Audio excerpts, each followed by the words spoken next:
Y vamos a empezar con una carta. Tomé la carta de Tito. No sé si para ustedes también. Para mí, no voy a decir que la menosprecié, pero cuando una vez se vieron que no sabemos qué leer o hay que leer algo rápido, y Tito es cortita, son 3 capítulos, así que hoy me leí un libro, decimos, ¿no? Y leímos, no entendimos mucho, y parece que Tito se centra en lo que es cómo elegir un anciano, así que parece que uno lee Tito para elegir ancianos. Y cuando uno se pone a estudiar la carta de Tito, una carta tan corta, es impresionante lo que se va a ver. A mí me despertó mucho, dije, ¿cómo puede ser que Tito contenga lo que contenga? Después la pregunta fue, ¿por qué contiene lo que contiene? Y bueno, y vamos a ir descubriendo los por qué. Realmente es más que interesante, una cosa que me encantó. Vamos a ver si ahora... Una de las cosas que vamos a ir viendo, le pusimos Tito en Creta. Ya vamos a ver bien cuál es esa isla también. Y quiénes eran los cretenses. O sea, a medida que vamos a ir estudiando, vamos a ir sacando todas estas cuestiones que son todas muy, muy importantes. ¿Qué vemos en primer lugar? El encomendante. Aquí le llamamos el encomendante. Y Pablo va a encomendar. Un encomendado, ¿quién era? Tito. Después tenemos la iglesia. Pero Tito lo que va a hablar es de la iglesia local.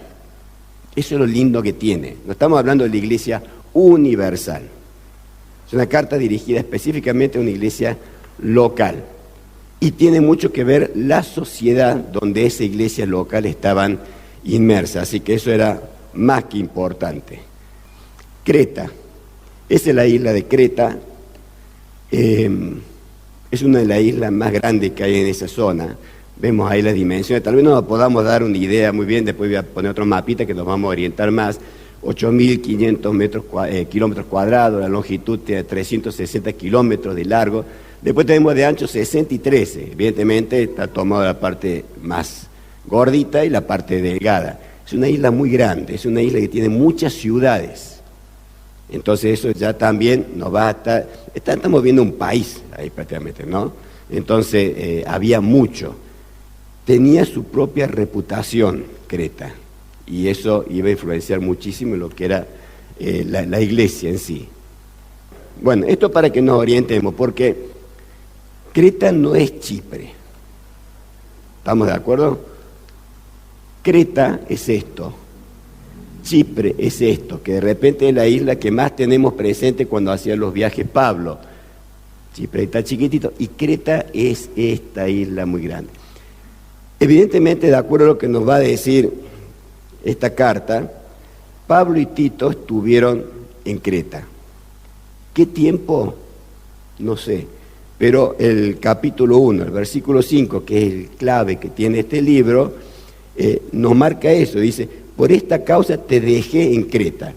Fíjese que no dice, te envié a Creta. Estaban los dos en Creta.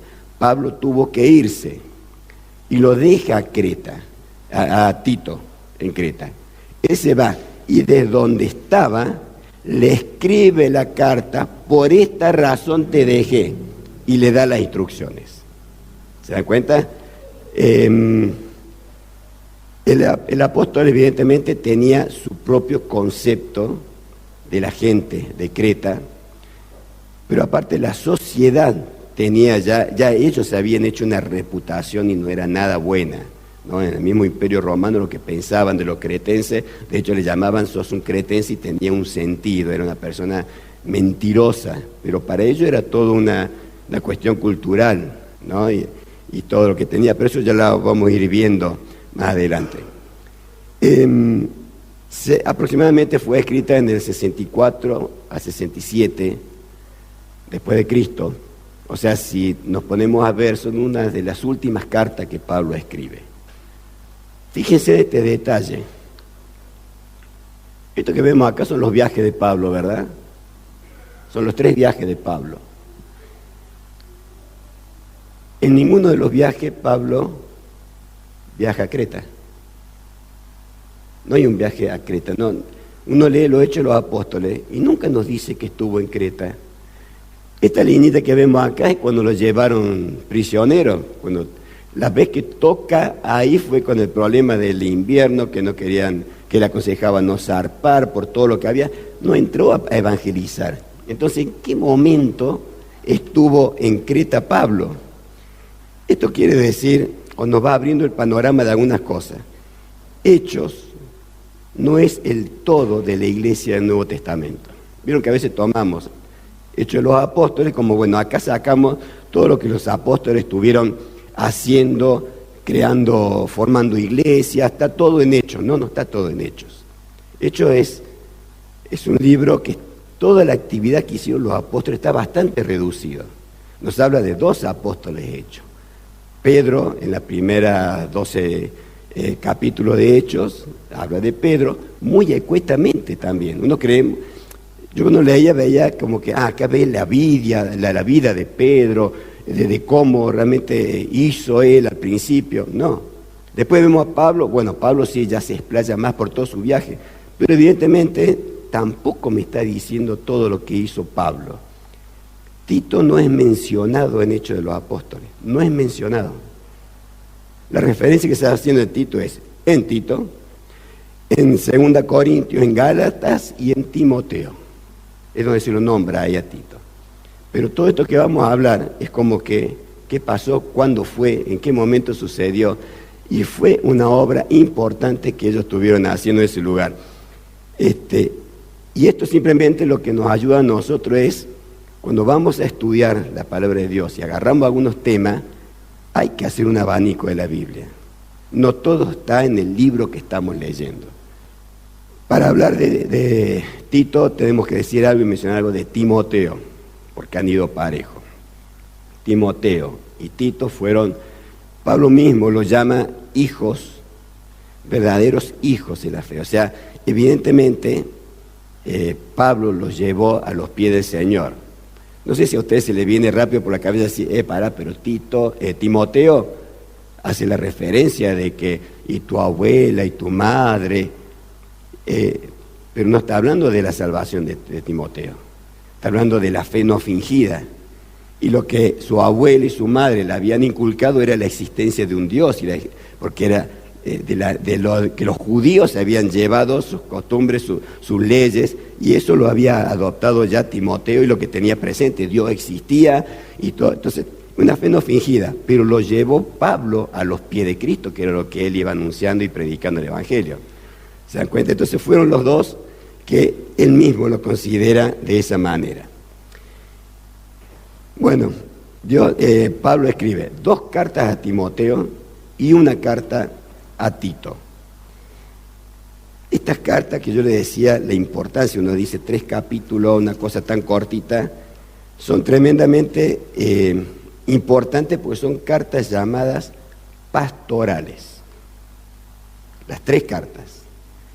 Otro dato, las únicas 3 cartas del Nuevo Testamento que son pastorales. Ahora, si yo le pregunto, ¿por qué se le llaman cartas pastorales? Vamos a hacer con múltiple choice. Una opción, porque son escritas para los pastores.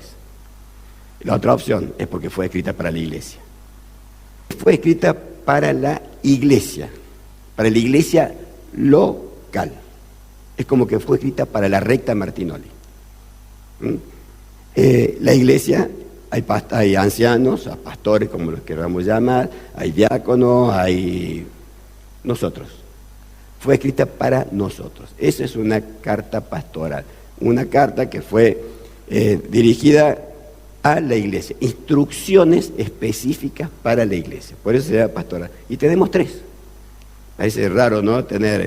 Hay bibliotecas que tenemos libros que nos enseñan cómo organizar iglesias, libros o sea, cristianos de autores, y nos van enseñando cómo podemos hacerlo, ¿no? Y acá tenemos 3 cartas cortas y nos van a dar toda la instrucción que necesitamos. No está mal leer todos esos otros libros de grandes hermanos que han hecho muchos estudios, pero no podemos tomar esos libros sin tomar y aprender perfectamente bien estas 3 cartas, que son el cimiento, la base de lo que es la organización de una iglesia local.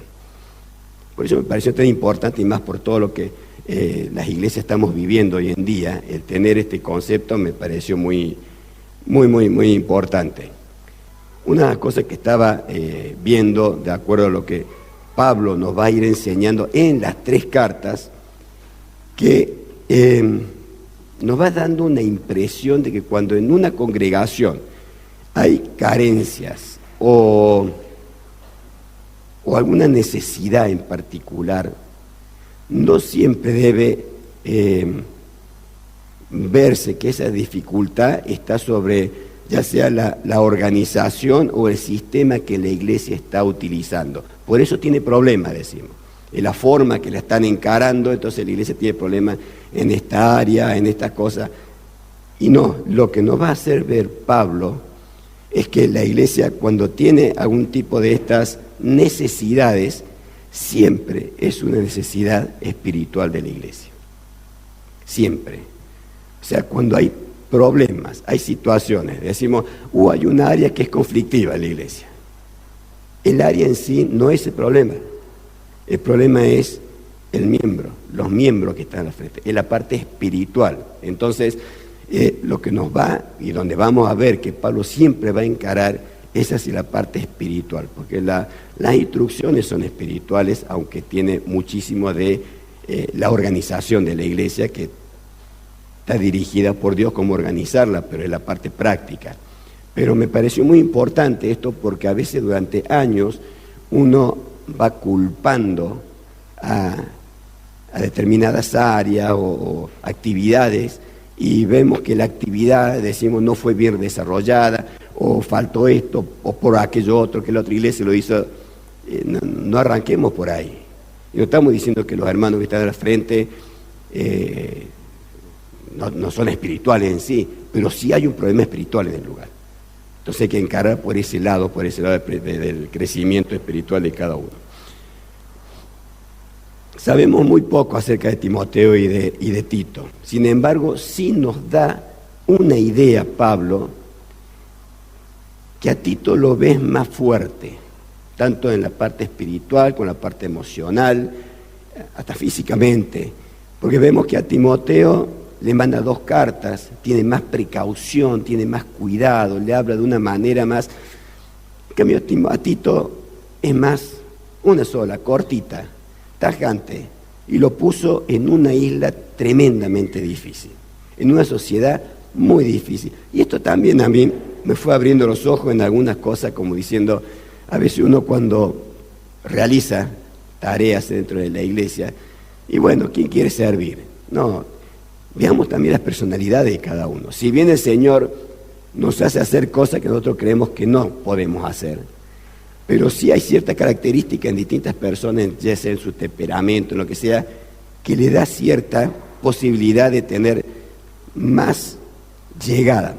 Por decir, las personas que son evangelísticas. Yo digo, sí, yo quiero salir a evangelizar. Que nos ha pasado mucho antes cuando vieron que salíamos a repartir tratados, se veía el que iba con el tratadito y empujaba a las personas dándole el tratado. Y está lo que íbamos atrás con el tratadito. Dejamos así, calladito la boca. Evidentemente, el que tiene el temperamento, ese que está entregando, hablando, es evangelístico. No es que no vayamos a hacer la otra tarea. Timoteo era un judío que fue circuncidado por Pablo. Y Tito no era judío y Pablo se negó a circuncidar a Tito. Entonces uno dice, ¿qué está pasando acá con la cabeza de Pablo? Esto lo vamos viendo en Gálatas 2, 1 al 3 y en Hechos 16, del 1 al 3 también. Son 2 jóvenes que vemos que a Timoteo Pablo lo hace circuncidar, pero ¿por qué motivo? Porque cuando lo toma Timoteo, ellos iban a predicar a las sinagogas. Entonces Pablo dijo, ¿para qué tener problemas con los judíos? Entonces los circuncidamos. Ahora, cuando va con Tito a aquel gran concilio de Jerusalén, él dice, no, a Tito no me lo van a tocar. ¿Pero por qué? Porque Pablo se dio cuenta que lo que querían hacer era introducir al evangelio ciertas cuestiones ortodoxas o tradiciones de los judíos, y si él le aceptaba esto, hoy nosotros tendríamos que estar circuncidados. porque era una forma, vas a ser cristiano, pero tenés que circuncidarse. Era un poco lo que estaban haciendo los cristianos judíos. Ahora, ¿por qué toma esto de uno sí y otro no? Porque la gente que no es creyente dice, es contradictorio, entonces, ¿vale o no vale la circuncisión? Gálatas 6:15 dice, porque en Cristo Jesús ni la circuncisión vale nada, ni la incircuncisión, sino la nueva criatura. Otra versión dice, sino el ser una persona distinta. ¿Y por qué estamos contando esto? Porque es muy importante a dónde iba a encarar Pablo en todas las encomendaciones y la misión que iba a tener Tito en Creta. Era la persona, eran los cambios, estamos muy fuera de lo que se refería a tradiciones. Uno de los puntos que acá tenemos que rescatar con esto que hace Pablo con respecto a no permitir y proteger el verdadero evangelio, no estaba menospreciando la circuncisión en absoluto, pero da el valor a las cosas como tienen que tenerla. Entonces se me abrió ese paréntesis a mí donde uno dice, guarda con que es muy riesgoso introducir pequeños reglas en las iglesias que se van transformando en ritos. Esto lo voy a comentar porque esto casi surgió la idea desde cuando yo era anciano, que fue mal llevado a cabo posiblemente, cuando en algún momento se dijo, los que quieran servir en la iglesia si no vienen a la cena, no van a poder servir. Eso es una regla que se transformó en un ritual, porque había hermanos que decían o aconsejaban, vení a la cena 2 o 3 veces, loco, cosa que te vean los ancianos, y si vos venís a la cena, vas a poder servir. Entonces, qué bueno, venía a la cena y servía. ¿Está bien o está mal? ¿Qué estoy diciendo yo? Primero que digo, está mal, que ese sea el motivo, porque lo está haciendo como un ritual para hacer otra cosa. No ha comprendido lo que es la cena del Señor. Entonces, al decir esto, yo estoy diciéndoles, bueno, hermano, que quiera servir, no hace falta que venga a la cena. No es un ritual, así que no hace falta que venga, puede servir lo mismo. No digo eso tampoco.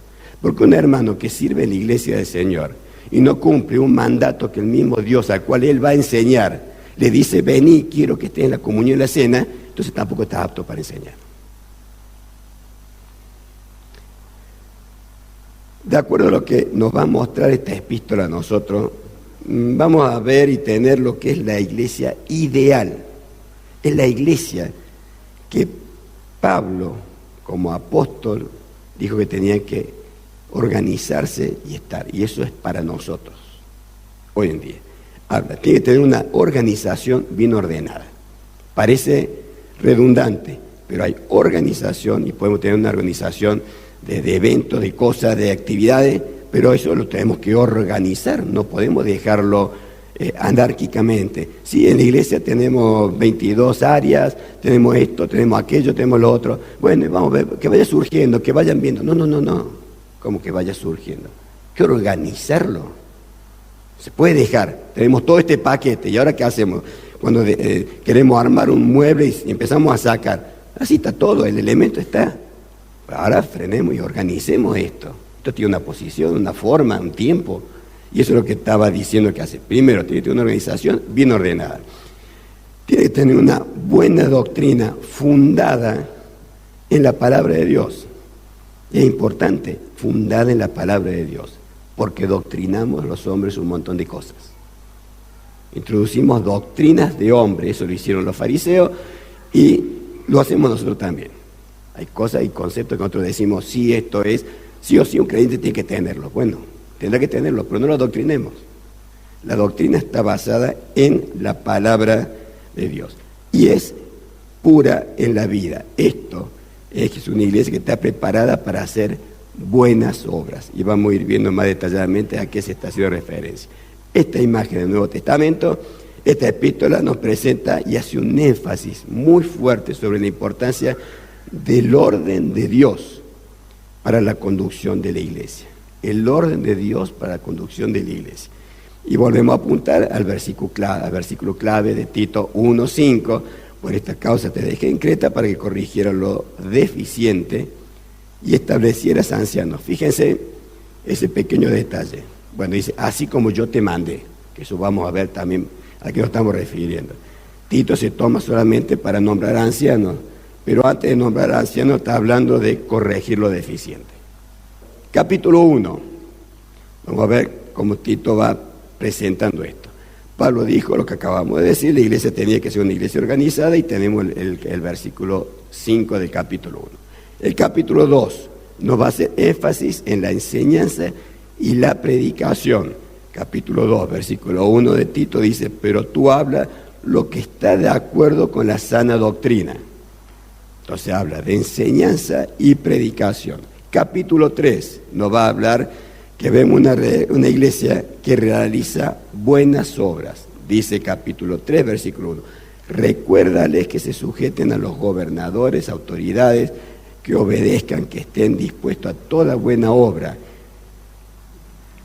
En otras palabras, lo que Pablo está diciendo en estos 3 capítulos, que la iglesia es salva por gracia. Debe vivir por la gracia y debe demostrar su fe al mundo a través de sus buenas obras. Lo repito, más o menos lo agarraron. La iglesia, o sea, nosotros somos salvos por gracia. Debemos vivir por la gracia que hemos obtenido, pero debemos demostrar nuestra fe al mundo por las obras que realizamos. Esto va unida, los 3. Siempre hablamos: soy salvo por gracia, soy salvo por gracia. Ahora, vivo por fe, por gracia, por esa gracia. Bueno, es parte de lo que Pablo le estaba aconsejando a Tito que tenía que enseñar. Podríamos decir que, si uno lo ve humanamente, es muy difícil encontrar una iglesia que cumpla estos 3 requisitos. Pero es lo que Dios ordenó. El que sea difícil para nosotros llevarlo a cabo no quiere decir que no se deba llevar a cabo. Que si queremos tener la iglesia dispuesta por Dios, es la iglesia que tiene estos 3 parámetros, porque son las instrucciones que el Señor le dio al apóstol para que le dijera a Tito que enseñara en Creta. Vamos a arrancar Tito 1:1, así ya vamos metiéndonos un poquito más. Esta introducción dijimos que es característica en una carta pastoral, de la forma que se presenta Pablo, marca lo que es una carta pastoral, distinta a las otras epístolas que fue escribiendo. Pablo comienza diciendo: Pablo, siervo de Dios y apóstol de Jesucristo, conforme a la fe de los escogidos de Dios y el conocimiento de la verdad que es según piedad. Hoy vamos a ver si puedo ver rápidamente esto. Aquí Pablo se presenta como siervo de Dios. La palabra siervo es esclavo. Y sabemos por lo que vemos en el Antiguo Testamento, cuando un esclavo era liberado, ¿qué hacía si ese esclavo quería mantenerse en la servidumbre de aquel amo? Se hacía horadar a la oreja, no sé, algo de eso era, y marcaba que de por vida él no quería usar esa libertad para irse, quería seguir sirviendo a su amo. Pablo lo que dice: siervo de Dios, esclavo de Dios. Eso es la presentación que Pablo está haciendo y diciendo, ¿cierto? Luego continúa el versículo: y apóstol de Jesucristo. Y acá, quien diría, saca la chapa. Dice: siervo de Dios, ahora guarda, apóstol de Jesucristo. Aquí hay una cosita que me gustó. Primero, bueno, el apóstol que él marca esto era porque quien daba instrucciones a la iglesia. El apóstol es el que da la instrucción a la iglesia. Entonces él marca esto. El apóstol vendría a ser el escritor del Señor Jesucristo, por el cual el Señor Jesucristo decía lo que la iglesia debía hacer. Por eso marca el apostolado. Pero lo que me gusta acá es que primero dice siervo antes que apóstol. Nosotros primero iríamos con el doctorado y después con la servidumbre. Entonces, lo que me gusta ver acá es que siervo antes del apóstol no cambia la esencia. El ser apóstol no cambió la esencia de Pablo como apóstol. El apostolado lo tenía que marcar, porque eso le daba autoridad que para decir lo que tenía que hacer, porque lo que estaba diciendo era lo que el Señor le había encomendado que debía escribir y decir para que la iglesia del día de hoy se movieran como el Señor lo ha dicho que se debería de hacer. El versículo continúa diciendo, dice, conforme a la fe de los escogidos de Dios. Fíjese que no dice por la fe de los escogidos de Dios. O sea, él no hace esto porque tenía, una fe que sobresalía, o sea, por la fe que tiene Pablo. No dice esto. Está diciendo conforme a la fe. En otras palabras, lo que está marcando es el nivel o la norma de fe que tienen los cristianos. El hecho que seamos salvos o no, eso va en base a lo que nosotros creemos. Eso es conforme a la fe. Si a mí me preguntan, ¿qué es el Señor Jesucristo para vos? Tengo que responderle, ¿qué es el Señor Jesucristo? ¿Qué significa para vos, Jorge, que Cristo haya muerto en la cruz del Calvario? Yo puedo decir todo de versito, pero la práctica va a anular lo que estoy diciendo. Mi actitud va a anular lo que es el Señor Jesucristo para mí, lo que significó que Él resucitara entre los muertos, mi esperanza de vida. Entonces mi vida tiene que estar fundada y mi vida se ve que no es así. Eso ya destruye mis palabras, mis acciones, mi actitud destruye mis palabras. Entonces, no es que uno dice, si vos respondes esto, sos el cristiano. Y sí, si vos respondes esto, estoy diciendo soy cristiano por la respuesta que doy. Pero mi vida va a dar fe si lo que yo estoy diciendo es real o no lo es. La frase, los escogidos de Dios, era una forma que Pablo se refería a las personas salvas. Eso es bueno tener, porque a veces este versículo se toma como que Pablo está introduciendo la doctrina de la elección. No es la doctrina de la elección. Los escogidos de Dios, la referencia que está haciendo Pablo son los salvos. Eso queda claro también, ¿cierto? Y termina diciendo, y el conocimiento de la verdad que es según la piedad. Si la verdad que tenemos no nos impulsa a una vida de piedad, es decir, a una vida de santidad, nuestra verdad no es tan verdad. A eso se va refiriendo. La verdad que nosotros nos aferramos, inevitablemente nos tiene que llevarnos a desear una vida de santidad, porque es nuestra verdad. Me alegro que ahora sí terminamos.